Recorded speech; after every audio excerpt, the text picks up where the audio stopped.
ഞാനിന്നിവിടെ തയ്യാറാക്കാൻ പോകുന്നത് ചിക്കൻ പാസ്ത റെസിപ്പിയാണ്. ഇതെന്ന് വെച്ചാൽ കുട്ടികൾക്കെല്ലാം വളരെ ഇഷ്ടപ്പെടുന്ന ഒരു റെസിപ്പിയാണ്. ഇത് സ്കൂളിലേക്ക് കൊടുത്തുവിടാനായാലും വീട്ടിൽ നിന്ന് ഡിന്നറായി കഴിക്കാനും കുട്ടികൾക്ക് വളരെ ഇഷ്ടമാവും.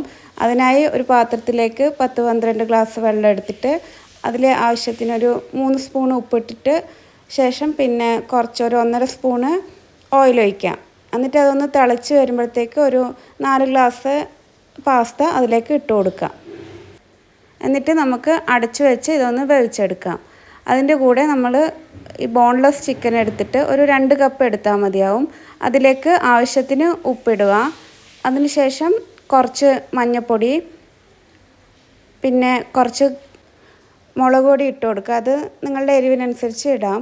അതിനുശേഷം ഒരു വലിയ ടേബിൾ സ്പൂൺ ചിക്കൻ മസാലയും കൂടി ഇട്ട് നമുക്കൊന്ന് മിക്സ് ചെയ്തെടുക്കാം.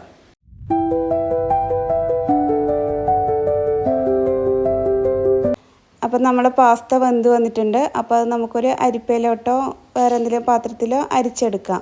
അതിൻ്റെ വെള്ളം നന്നായി ഊറി കിട്ടണം. അപ്പോൾ അതേ സമയം നമുക്ക് വേറൊരു പാത്രം ചൂടാക്കാൻ സ്റ്റൗവിൽ വെക്കാം. അതിലേക്ക് കുറച്ച് ഓയിൽ ഒഴിക്കാം. ഓയിൽ ഒഴിച്ച ശേഷം നമുക്ക് ഈ നേരത്തെ മസാല പുരട്ടി വെച്ച ചിക്കൻ അതിലിട്ടിട്ട് ഫ്രൈ ചെയ്തെടുക്കാം. ഫ്രൈ എന്ന് വെച്ചാൽ ഡീപ്പ് ഫ്രൈ ഒന്നും ചെയ്യണ്ട, ഒന്ന് അടച്ചു വെച്ചിട്ട് വേവിച്ചെടുത്താൽ മതി. പിന്നീട് നമുക്ക് ജസ്റ്റ് ഒന്ന് ഫ്രൈ ചെയ്തെടുക്കാം.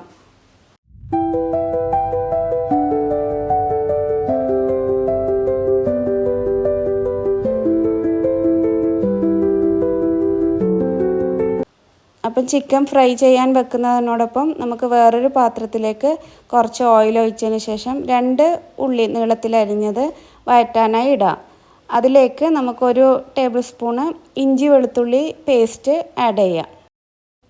ഉള്ളി വഴറ്റുന്ന സമയത്ത് നമുക്ക് മിക്സിയുടെ ജാറിലേക്ക് ഒരു തക്കാളി മുറിച്ചിട്ട് അരച്ചെടുക്കാം. അപ്പം നമ്മുടെ ചിക്കൻ ഇവിടെ ഫ്രൈ ആയിട്ടുണ്ട്.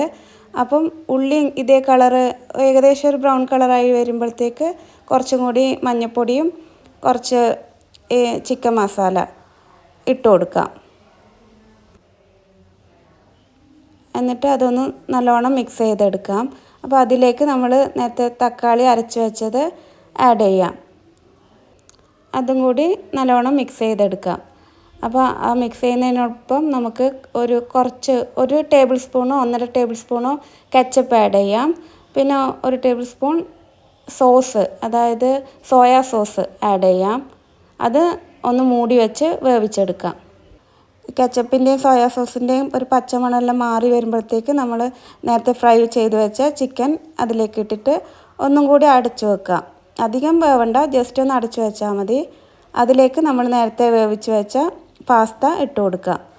ഇട്ട് കൊടുത്തതിന് ശേഷം മൊത്തത്തിലൊന്ന് മിക്സ് ചെയ്തെടുക്കുക. അതിലേക്ക് ചെറുതായി അരിഞ്ഞ മല്ലിയിലയും കൂടി ഇട്ട് കൊടുത്താൽ നമ്മൾ ടേസ്റ്റി ചിക്കൻ പാസ്ത റെഡി ആയിട്ടുണ്ട്. Thank you.